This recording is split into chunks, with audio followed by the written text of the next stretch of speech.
Most people in politics or history, if they could undo what Nazism did in the past, would do so.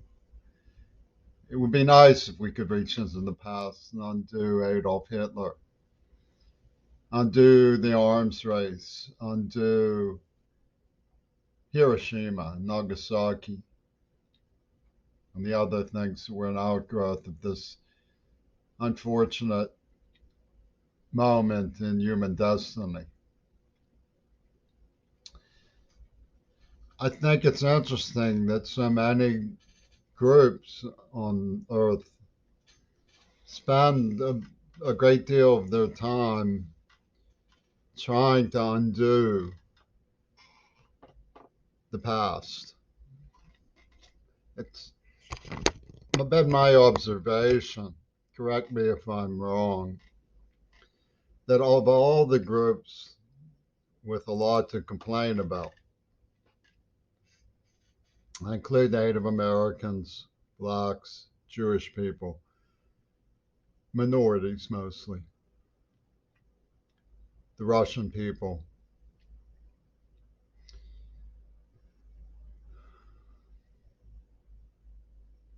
It seems that the Muslims are the most stoic and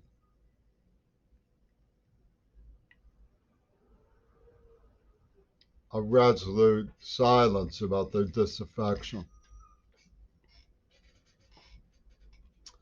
I've been trying to learn about a philosopher named Dugin, who appears on the scene. One of the things that makes me curious about him is how eloquent Putin and Lavrov are. It was said the man was a right wing philosopher behind Putin, or the Putin bases himself on. Who's this dude, you know? Well, from what I gather, he's not so much trying to undo the past as to limit the damage done to the future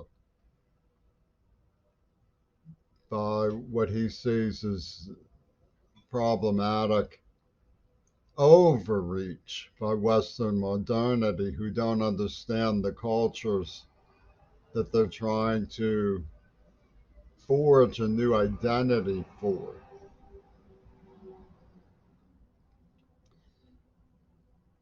It's important to understand that I'm a novice in some ways when it comes to the philosophies of people whose minds are at work in politics on the level of a man like Dugin. I saw him in a debate where both men knew a good deal about Martin Heidegger. You see, the only thing I know about Martin Heidegger is I didn't want to read him because he presided over the University of Munich when there were book burnings. And there is a limit, really a limit, to what I can take when it comes to not speaking out. Now, people say you're interpreting Putin wrong. He would throw you in a cell, a little cell, and watch you die. And so, you shouldn't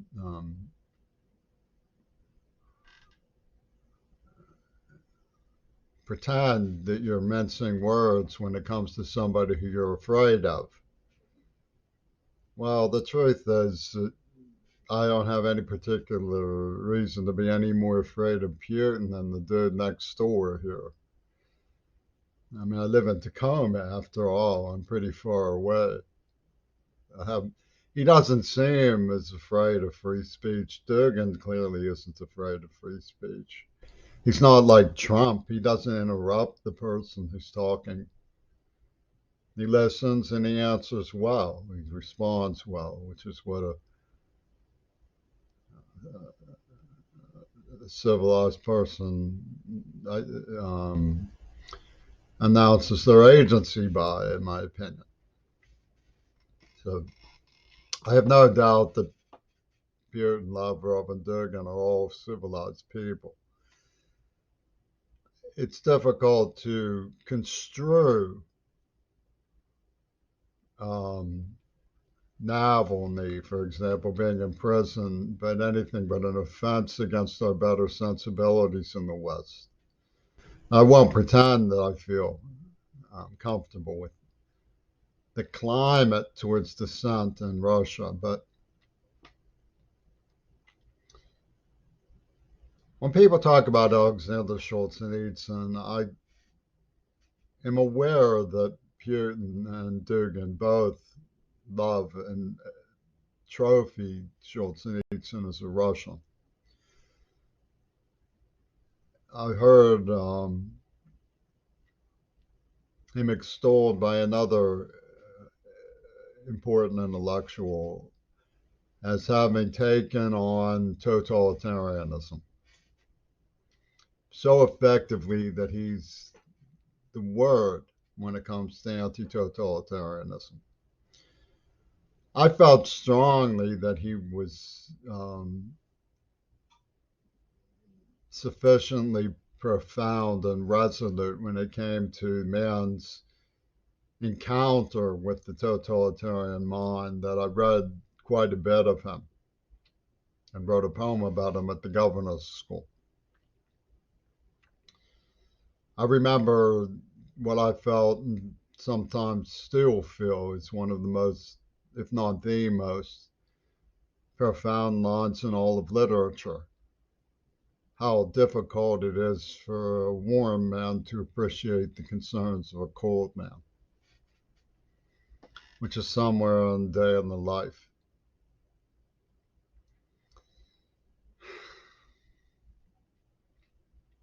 But I did disagree with Solzhenitsyn about the Vietnam War.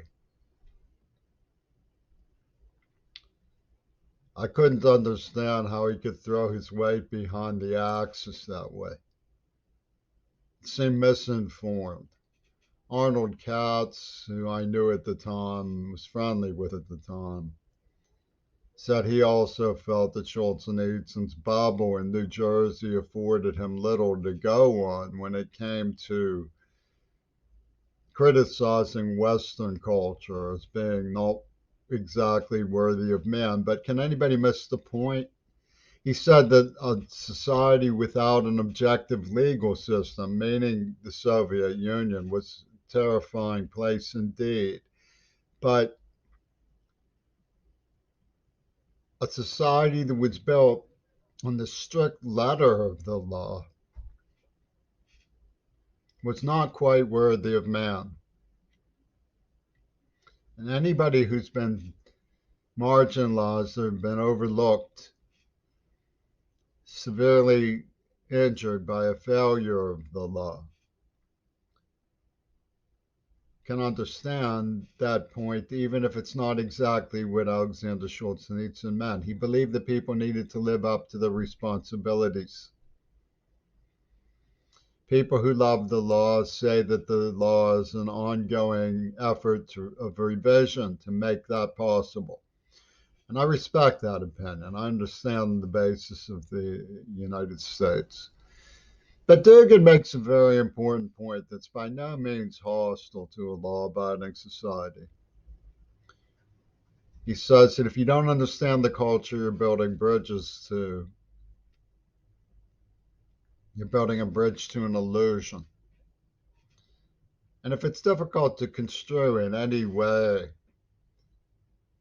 anything reasonable in the tenets that allow Navalny to be put in prison, it's equally unreasonable in any way to construe as reasonable the projection into the mass psychology of America by America about Russia. Let me cite probably the most credible example, the one that I think will have resonance even if they disagree with me at the National Review and the American Spectator and the Brookings Institute, all of whom are reputable but conservative right wing authorities in American affairs. And that comes down to George Kennan and his work with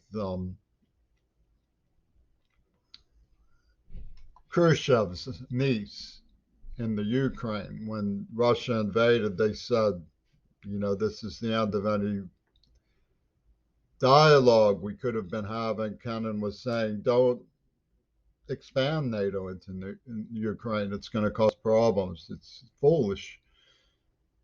He was the author, if you don't know, of domino theory.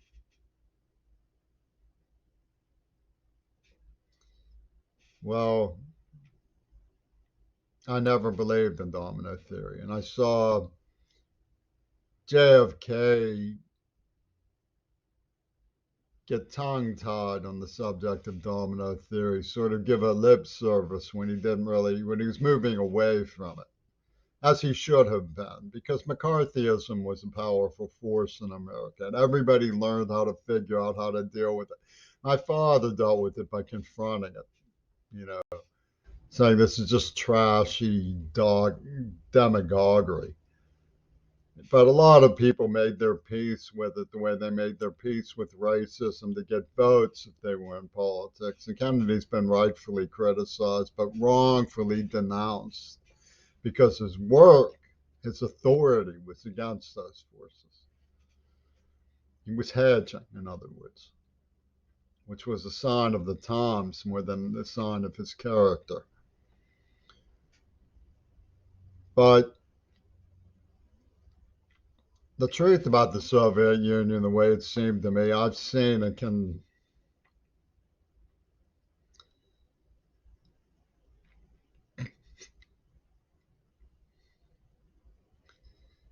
I cannot shake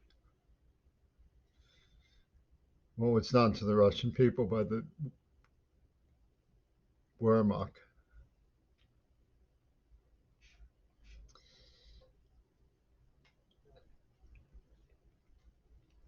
With the study of history and time, I've come to the conclusion that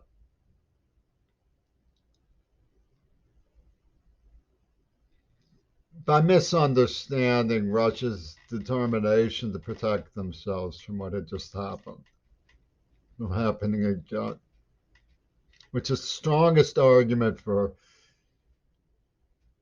being careful in the Ukraine.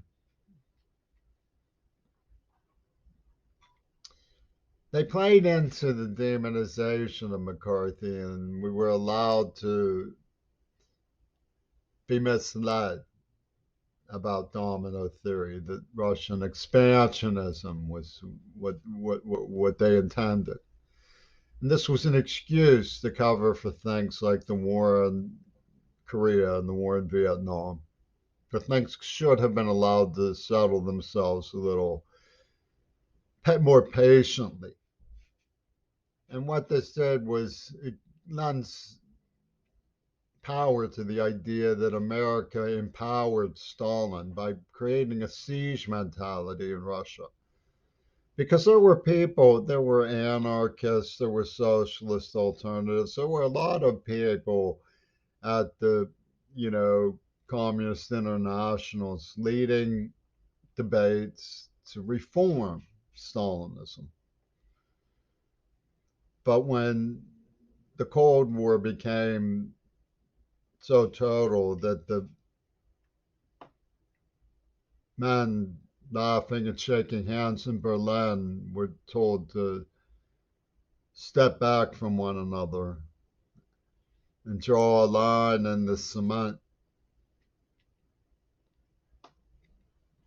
Stalin became an absolute. There was no real reasoning with anybody. In my opinion, some of the least apt characters rose to the forefront in the United States. And I got a lot of abuse for feeling that way and saying so. But we weren't building bridges to an illusion. Dugin is being generous if he thinks that our war in Iraq was building bridges to an illusion. We were bombing bridges in a hallucination, and something we're constantly doing to the Muslims.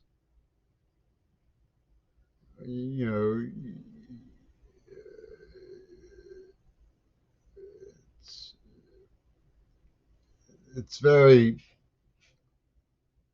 specious to deny that there's a clique in the intelligence circles that simply know that what Joe McCarthy succeeded in doing and getting Kennedy to hedge,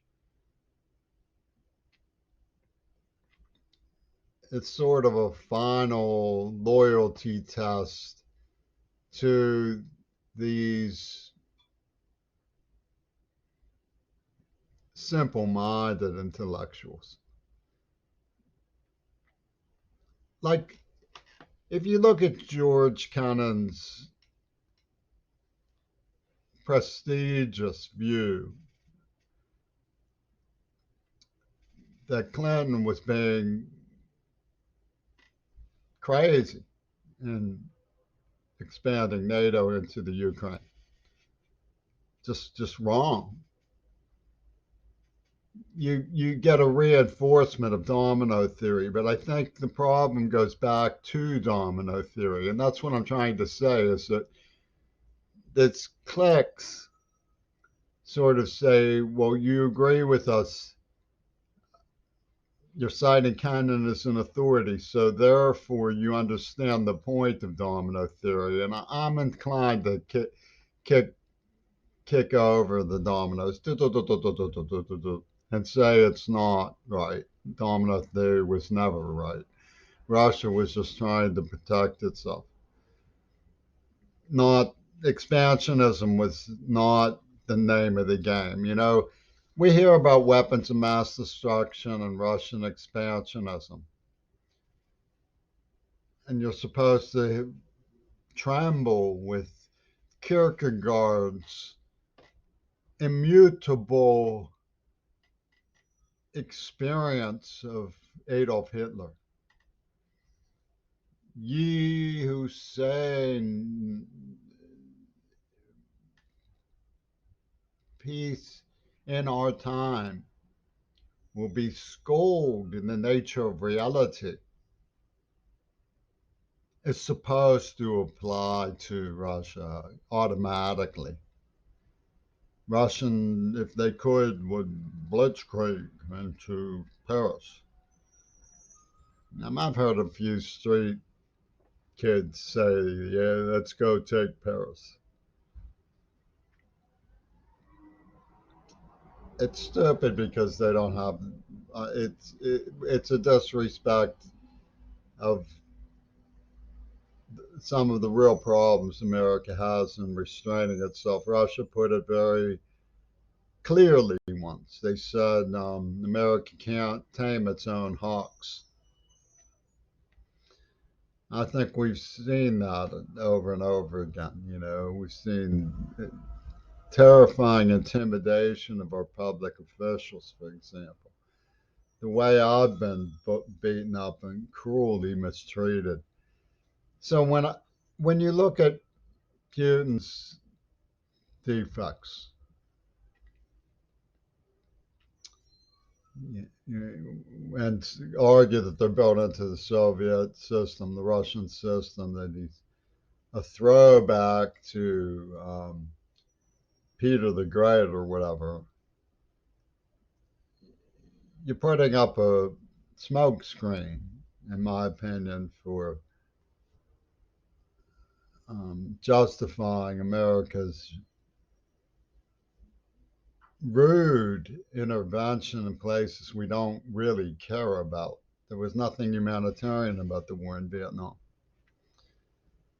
And we need a revision of that.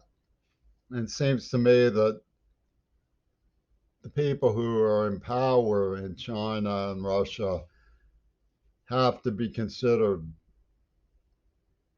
on the terms that they present themselves, which is as reasonable and engaging people who understand political affairs without the assumption that they're stark raving mad. And America should live up to living proof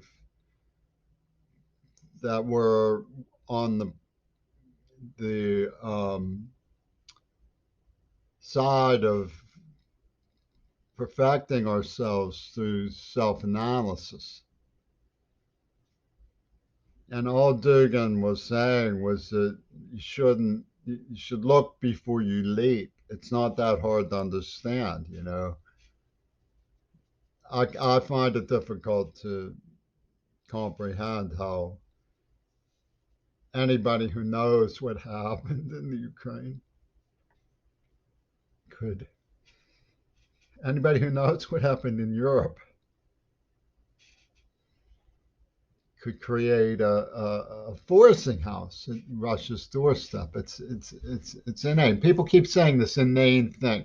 Well, what if they did it in Mexico? Well, Mexico doesn't have a fucking history of doing what Ukraine did, what Germany did to Russia. It doesn't have a history of it. So I mean, it's not. It's a warped analogy. I keep saying, you know, was China upset? Don't you know what happened in Nanking? You know, the brutal Western totalitarians arose with the moment when America was given a pass. You know, Glasnost was like, okay, prove yourselves worthy of this golden opportunity to be the best gardener on the planet. And America said, hey, let's just load up, you know, the truck with totalitarian opportunity. You know, and it was ridiculous. So, I mean, have you ever seen somebody who so obviously doesn't have the answer that even though you don't have the answer, you said, be quiet, that's enough? I mean, I'm not saying Russia has all the answers, but I'm a witness to the fact that we did them a discredit by not rising to the occasion that Glasnost and Perestroika offered. And we can't undo the damage. As much as I would like to undo the past, we can't undo the past. And we have to look to people who aren't trying to just undo the past, to have other things to say and other things to offer. You know, it's important to understand that it's true that you should know the people first that you're building bridges to. Has it done any good at all to Central America to just throw rifles at them and say, follow the Western model? It hasn't. It's been sad for the people there. Archbishop Romero was killed at his own church for standing up for the poor. And hooligans like Oliver North still get their back up, being criticized for farcical behavior like Iran Contra. Not that sort of thing is an abridgment. Don't you understand? It doesn't. This the curve that goes back and forth between George Kennan's past remarks and George Kennan's more recent remarks isn't just revision; it's correction. You know, the logic of containment and domino theory would say expand NATO into the Ukraine. He clearly understood not to. That's what he said. Don't. This is fool's activity. I don't understand. My father was in World War II veteran. He was even on Bush's ship in the Navy, and He came home with a deep sadness and solemnity about what took place in Europe. He wasn't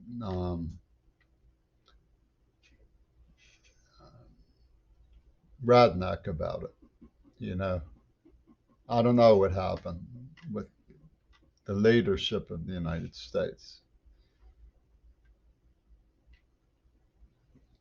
I don't understand, you know. But one of the things I do understand is once you make the loyalty oath into that kind of clique, they watch you real closely to make sure that you already know everything and don't go looking for new stuff.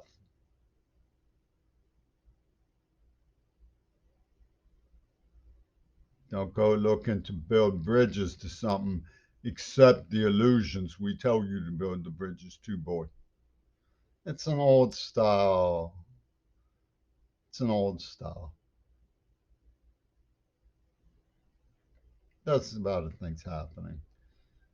I don't have an in from identity. I mean, I realize that Putin's not going to listen to me. Dugin's not going to listen to me. I don't have an in from modernity, but I don't rule out that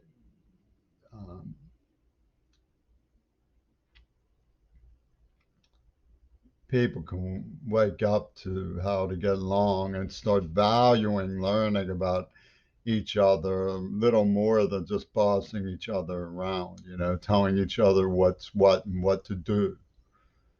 You know, maybe learn from each other instead would be nicer.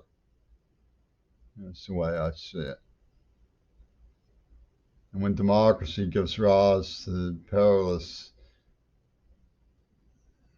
know it alls who just want to go in and refuse to understand other cultures,